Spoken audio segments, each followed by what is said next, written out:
You guys get to go play the Padres 7 of the next 10 games. Are you guys ready for this? This Padres Yeah, I team? think Because so. they're playing I well and mean, they're ready. that's kind of how our schedule's been this year. We keep running into these, teams that are in first place, and instead of just playing a 3-game series and then, you get a month and then you play them again, we keep playing, the same teams over and over and over again. We played, the Mets 7 times in 10 days or whatever it was, and it's kind of how our schedule's been this year. We keep playing a team on the road, and then we come back and play them at home, and then, you don't get that chance to rest from them, and it'll be a good test for us, and it's a good chance to go out there, and if we play our game and do what we're supposed to do, we can put some distance between us. Are the Padres the Dodgers' rival? Because obviously the rivals, the Giants, but we've seen those like traditional rivalries kind of change. Do you feel like the Padres right now are the Dodgers' rival? I mean, everyone always wants to bring this question up, and my answer to that is the Padres bring everything that is in a rivalry. But for me, my personal opinion, you only have one rival. And, I don't like when people say you have rivals. I just think if you have a rival, it's your counterpart, and that's always going to be the Giants, for the Dodgers at least, and it's always going to be the Red Sox for the Yankees. People always made the argument that the Astros and Yankees had a good rivalry going, and it's like that's true. They were very good teams that were facing each other in the postseason all the time, but you only have one rival. And so for me, like I said, the Padres bring everything that a rivalry brings. The fan bases hate each other.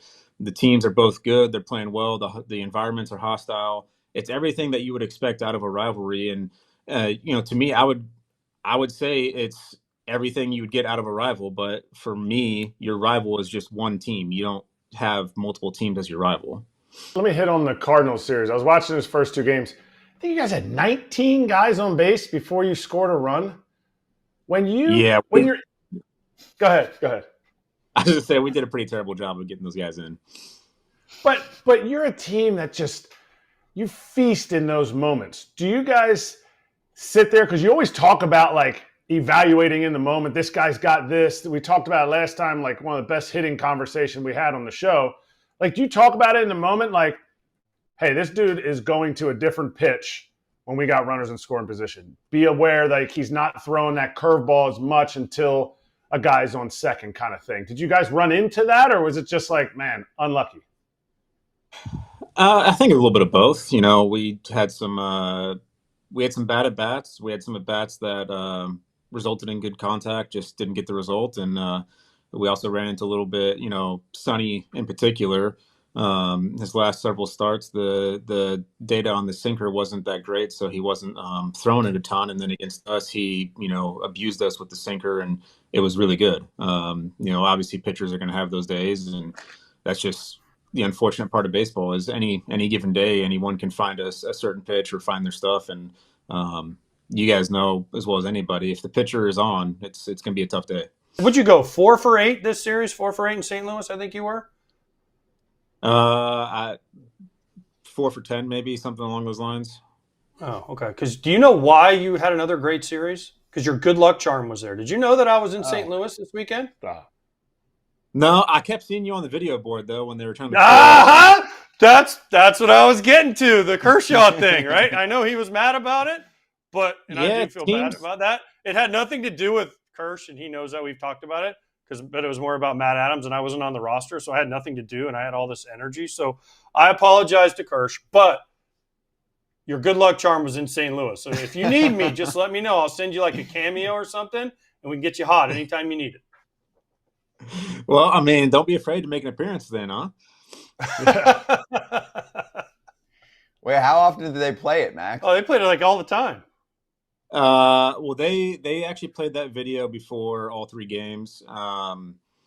But it's kind of been a reoccurring thing we've seen with some teams. They keep trying to play troll videos like that, and I don't necessarily know that was the case. As AJ was just saying, I think it was more so just celebrating a moment of Cardinals history for them. But when you're the opposing team and that's the video that's popping up, it does feel like they're trolling you, and it does seem to keep happening to Kersh. But at the same time, when you're one of the greatest pitchers of all time and you've been pitching in this league for 18 years as he has, and you've gotten all the accomplishments, then teams want to kind of take advantage of that, and never seems to work out well for them, but they keep doing it. What did you think of his comments? What Kersh said about it, about how they played that, and then he goes, "Yeah, it's pretty commonplace," or I don't expect anything less from them. Do you think he handled? Because I think he handled it awesome. Because I would have been pissed if they kept playing the one time he ever screwed up, and it just happened to be they kept playing it 3 times. Yeah, I mean, Kersh handles everything about as well as you would expect. I don't know how mad he was at that video, but I think his comments kind of say it all, and he handled it with grace, as he always does, and he just went out there and shoved, and he got seven more strikeouts, got closer to 3,000. That was the for us, that was the big takeaway, is that Kersh was back to being Kersh, and it was really fun to watch him go out there and dominate. He wasn't tipping anymore, Max. I don't know if you know that story, but he used to tip really bad. That's why the Cardinals used to beat up on him all the time. He used to tip, so he fixed it. I'm just kidding. They didn't have. At least if they had something, they sure as hell didn't tell me when I was on the team. So I don't know, but that was a long time ago. As I said, when you've been pitching for 18 years, I'm sure at some point you've done something, and obviously you cleaned it up really fast. But yeah, when you've been pitching that long, I'm sure someone found something, and you have to make the adjustment. All right, so you started wearing glasses recently, and I wore contacts my whole life, so I understand the whole glasses thing. But is that why you got the obstruction call? Because you didn't know where you were on the field, so you were just walking away kind of blindly because you couldn't see, so that's why you didn't know the runner on third was behind you? No, I mean, I was just wandering aimlessly, and Tripp thought I was in the way and called me for it.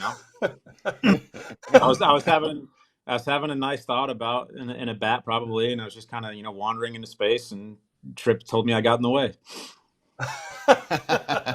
What was that conversation like with him? What did Tripp say?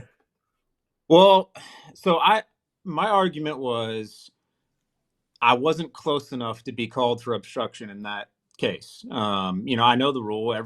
Every third baseman knows the rule. You're taught about it, and it's one of those things where if you're right next to the guy where you're directly impeding his path, then yeah, it's obstruction, and they can call you on that, even though it never does get called, but you can get called for that. I felt like I was far enough away from the guy that he could still see what was going on, even if it wasn't directly there, and I wasn't right next to him. He couldn't touch me. He couldn't reach out and touch me. That's always been the interpretation of the rule, is if you're close enough before the guy can touch you, then you're obstructing his view. And so I was trying to make the argument that I was far enough away from the bag and the runner that I wasn't in the way. And he said, you had no business being in that area on that play. And my response to that was, well, what if Freddie cuts the ball and the guy stops halfway? I have to be there to catch the relay throw then. He didn't really have a response to that, but then his next comment was, you made it too intentional to walk in front of the guy. And like I said, I wasn't being intentional about anything. I was kind of daydreaming and just wandering around the field. Hey, was there a makeup call later in the game when they called it again for you guys? Like, was that like, watch this, I'm going to get 2 of these in one game? There hasn't been one of those called in 25 years. Well, he did call it on Brett Beatty later in the game, but Teoscar scored, so nothing was made of it, and no one knows about that. But he did call it later in the game, and me and Dino were talking, the next day or the day after, and he brought up a point that Tripp was actually on the playoff crew against the Padres last year, and Dino was yelling at him that Manny was purposely blocking the view and it was obstructing him, and Tripp didn't call it. And so Dino thought that maybe that was why Tripp decided to call it, because we were on him so hard about that in the last year in the postseason. Hey, tell Dino to quit selling you guys out. I mean, geez, like, he's on your team. He's on your team. Well, I mean, if a guy's holding on to something from a year ago, then it's a little different. True. Not supposed to do that. True. Agreed. But okay, so let's get back to the glasses. I know you don't like to talk about it, but I did recently notice you started wearing glasses. What does it change? Because Scott wears glasses. I've worn contacts since I was like 9 years old. I don't think Kratz wears glasses. My son has an eye condition, so I know all about the eye stuff. But talk to me about what the glasses maybe have changed for you. So when I went to the eye doctor, I've been going to this guy for about 8 or 9 years now. Same guy that Kike goes to, and um, he did the eye test, and without glasses, I have almost 20/12 vision. I have very good vision, but I'm extremely left eye dominant, which as a left-handed hitter, that it makes it a little tricky being your back eye, and it's something that I thought maybe over the last couple of years had gotten maybe a little bit worse. Not that my eyesight had gotten worse, but just maybe that my left eye had been taking over more. I used to wear sunglasses when I hit during day games all the time, and over the last 2-3 years, I wasn't able to because I was seeing so much of the nose piece when I was in the batter's box that I couldn't see the ball because all I could see was the nose piece. And as I'm kind of talking about this with the doctor, he just mentioned something to me that I had some astigmatism in my right eye, and he asked me if I wanted to try something, and so he puts the big giant machine on my head, and it's got the 100 different lenses that are on there, and he's clicking through all of them, and he has me look at the sign and says, "All right, so this is with nothing on. Can you read it?" And I read it to him. I don't miss a letter. And then he says, "What does this look like?" And he puts a couple lenses in there, and it was like the letter grew like triple in size almost. And I was like, "Well, yeah, it looks a lot better." And he goes, do you want to try something? I can make you a pair of glasses that's just got a little prescription in your right eye. The left eye will be clear. And my biggest thing is, would this even out my eyes? And he said, "Yeah, I'll make you a sunglass pair of prescriptions and a clear pair of prescriptions, and you won't notice the nose piece because both eyes will be working properly." And so he sent them to me. It took me about a week and a half to get used to them because I'd never worn anything prescription in my life. So when I put those glasses on, they have the curved lenses. It felt like I was in a fishbowl. Felt like I was walking around drunk. It took me a long time to get used to it. And then when I finally did get used to it, the first game I wore was a day game, and that was the day I hit my first homer this year, which strange coincidence, of course. But after that, I was kind of like, all right, well, I was able to wear sunglasses during the day, so I'm not squinting as hard. Having blue eyes, the sun affects people with lighter eyes. You squint a lot harder, and so that's why I'd always worn sunglasses in the past when I was hitting. And being able to go back to wearing sunglasses during a day game is kind of huge for me to be able to relax my eyes. I don't feel like I'm stressing my eyes as much, and that was one of my biggest things for wanting to try it. And then I started wearing them for the night games, and haven't gone back since. When you started wearing the glasses in BP, how did BP go? Because I mean, maybe you're different, but anytime somebody tries a new like contact lens, like prescription, or wearing sunglasses, you try it out for at least a few days. Were you raking right away, or were you like you said, like you were drunk? Were you swinging like you were drunk, or playing defense like drunks, like the Yankees? I was hitting the top of the ball quite a lot first couple of days.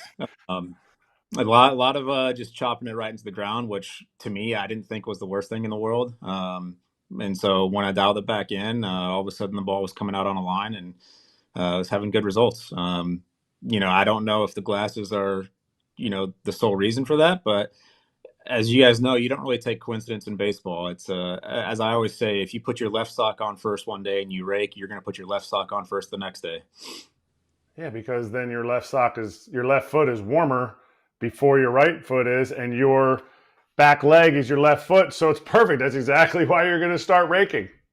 I get it. Yeah. One day, if you put your shin guard on before your elbow guard one day and it works, you're going to do it. If you put your elbow guard on before your shin guard the next day and that works, you're going to do that. It's just one of those things. We're not superstitious in baseball at all, right? No, absolutely not. And shin guard, shoot, if you put on Shohei's shin guard, you might just automatically get 2 hits. You'll look up and you're already 2 for 2, and it's the first inning. So maybe that's what you should do. Sometimes I would put the best hitters' bats in my bag and just take them on road trips, so they'd talk to my bats during the road trip. But you don't ever get hits that way. I've seen that one. I've seen guys walk through the bat rack and they grab the other bats and they just kind of rub them on their bat, say, all right, I'm taking everyone's hits today. I want these hits. And doesn't usually work, but you never know. It might work that one day. This one's easy for us to talk about. I'm a huge fan of Hungry Root. They're delivering groceries that we want and groceries that we didn't know we want, but we want. Oh yeah, they every box that I get from Hungry Root has a new snack in it that I'm like, oh, this looks interesting, and then I try it, and I'm like, oh, I might need some more of those. So they're great at not only getting the groceries you want, but they surprise you with tasty little treats that you didn't know you needed. Agreed. Turkey jerky. There was like a chocolate pudding thing where I'm like, I'm not a big chocolate pudding fan, then I have it, and I'm like, this is awesome. So they can cater to your needs. You got gluten-free, or you're looking for a certain diet that you want to fulfill, or there are certain items that you love. They learn along with you. You let them know your preferences. They just nail it. Take advantage of the exclusive FT offer, please. For a limited time, get 40% off your first box, plus get a free item in every box for life. Go to hungryroot.com/FT. Use code FT. That's hungryroot.com/FT, code FT, to get 40% off your first box and a free item of your choice for life. Can you tell us a little bit about your charity event coming up that you got? I think it's June 12th. So yeah, it's a few days. Thursday. Yes, this Thursday. It's called Uncork for a Cause, and they're an organization that has done this with a lot of players and teams in the past. They reached out to us through our financial guys about if we wanted to, do an event and we could pick a charity that we could help out. At the moment that they reached out, my wife was kind of sitting there talking to me about, hey, this could be a great opportunity to do something to help out all the, the fire relief efforts in LA. We sat there and watched the pure devastation happen in our community. And, she immediately was like, this could be a chance to raise some money and help out. And so we got back to them and said, yeah, we'd like to, do this event and have all the proceeds go to help fire relief. And they thought that was awesome. So they started setting it up, and, that's how it came about. And for me and Kelly, it was just being in LA for as long as we've been, it's become our home. Our kids have grown up there. It's become our home away from home. And to sit there in the off season and see, like I was saying, the devastation happen to your community, it hits a lot harder. And, you just see all these people without their homes and without ways to move forward, and to have any type of chance to give back to the community that has, helped us grow so much. We had to jump at the opportunity. And so that's how that came about. We're really excited about it on Thursday. We got a lot of awesome stuff. There's going to be an auction for, some wine bottles, some jerseys, bats, balls, all signed by the players. There's some 6-liter wine bottles that have been signed by the team. They're pretty awesome looking. And 100% of the proceeds are going to go to help out the fire relief efforts. Who on the team is the most philanthropic? Who on the team do you look at and you go, and if it's you don't have to say you, it's fine, but who would be second place? You look at you, because there's always somebody on the team that you're like, dang, that guy's always doing I got to do more. I got to do as much as that guy. Maybe not everybody can give as much because not everybody makes the same. That's actually, it's not me, but that's a tough question because we have so many guys that do so many good things. Kirsch, just over the course of his career, has done so much to help out so many different avenues. And, Freddie's given back, Mookie's given back, Will's given back. There's so many guys in the clubhouse. It's really hard to just pick one answer that, everyone's been given back so much to the community and to certain areas. It's hard to pick just one guy. By the way, a couple of things here. One, you didn't mention Shohei. He's not making enough to give back. So that's why you didn't mention him, right? Because he's only making $2 million. So he can't afford to give back, right? Right? No, I know. I'm sure Shohei does plenty. Okay. It's a joke. People. Yeah, he does plenty. Yeah. But I got to ask you this, because I was just checking my email and I just went to my mailbox. My invite, it's not in my spam. It's not in my junk. It's not in my trash. It wasn't in the regular mail. I don't know. Maybe Kratz got one. Kratz, did you get one? Scotty, did you get invited? Because, I got to check my junk. Always check your junk. But check your junk. I don't know. I don't know. I don't know. Maybe it got lost in the email. I'm looking for it. I can send it to you guys if you want. If you want to come help out, for sure. We'd love that. It's gonna be tight now because Thursday is tight. But if Oh, I would have known on Sunday, See, here we go. This is like trying to say you're my good luck charm and you never show up. All right. But see, I show up even when I'm not there. But here's my thing: if it would have come Sunday, then I would have had 4 days to plan. But because it's Monday now, 3 days is not a plannable offense. He's gonna send a highlight video of himself, just his career highlights to play. At any point, you can use it. It's rights free. AJ, I do have some AJ, DVDs. right, we can try right to there, auction AJ. it off. I don't know if it's gonna bring in any money, but we can try to auction off the video. You know. Yeah. I have some DVDs that used to. I don't even know if you know what DVDs are, Max, but they used to give us DVDs every year. Listen, they used to give us DVDs like at the half when I was with the White Sox. It would be like Przinski positive, and it'd be like my 4 hits for the first half, and I'd be like, oh, and I don't think I ever watched one of them. They're in my garage.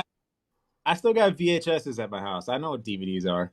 Nice. Okay. Like Max is not 23 years old. This is the Max Muncy that's played for a long time. And AJ, if you want to give the QR codes right at the bottom of the screen, if Max just points to it right now, just get your phone out.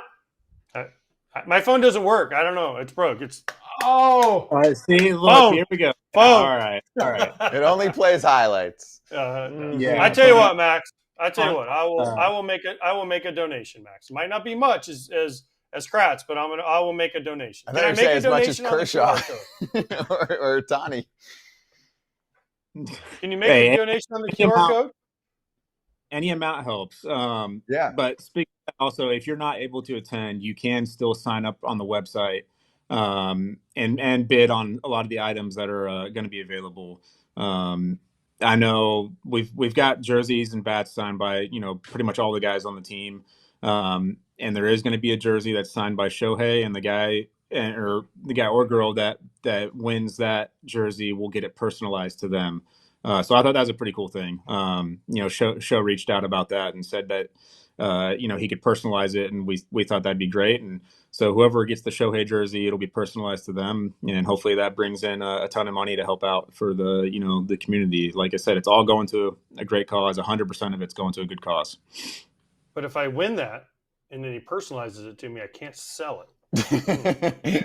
So I don't know. Yeah, that's kind of the point. That is kind of the point. I know. I'm aware. Or you could sell it to another AJ, I guess. There's not. Really I did see AJ Ellis this weekend, so maybe he'll. AJ Hinch. I will say, if you win the jersey, I don't think he will personalize it for you. So, Oh. Okay. Okay. All right. So he then can maybe write to Max, and I want to break. He'll do it if you ask. I'm sure. He might make like an AI video of him just taking you deep, even though you never. Well, I don't know if you ever pitched, but he might make an AI video taking you deep. That'd be great. That'd be worth more than the jersey. Exactly. That'd be so great. Max, seriously though, good luck. Good luck with this, because it is an awesome thing that you're doing for the fire relief and everything out there in LA. And we're not making, we're having fun with it, but seriously, I hope everything goes well on Thursday and you guys get a huge turnout and make a lot of money. Yeah, we're really excited about it. And, one of the organizations that it is going to help out is the YMCA of the Foothills, who, their outreach in the area is, millions almost. And it's just one of those things with the Dodgers Foundation and the YMCA, just knowing that all of 100% of the money, it's going to help out people, help rebuild homes, help rebuild the community, help people get back on their feet. And, to us, it was a no-brainer to us to try to help out, help some of the devastation out and just help people get back on their feet. And we're really excited about it. It's going to be a lot of fun. There's going to be a lot of good wine, and it'll be a nice little off-day treat for the guys. Love that. AJ's doing the QR code right now. It's too far away. You can get it. I'll give you a closer look. I am trying, though. I promise. I'm going to have to go different here. I'm gonna do like on your screen. I'm going to do it on my other You screen. watch the show on your own screen. There you go. Hey, everybody. Be sure to like and subscribe for more content. We're back here every weekday, all year long, so do not miss an episode. The videos are coming in all day. Here's another video you might enjoy. Baseball the way it should be covered.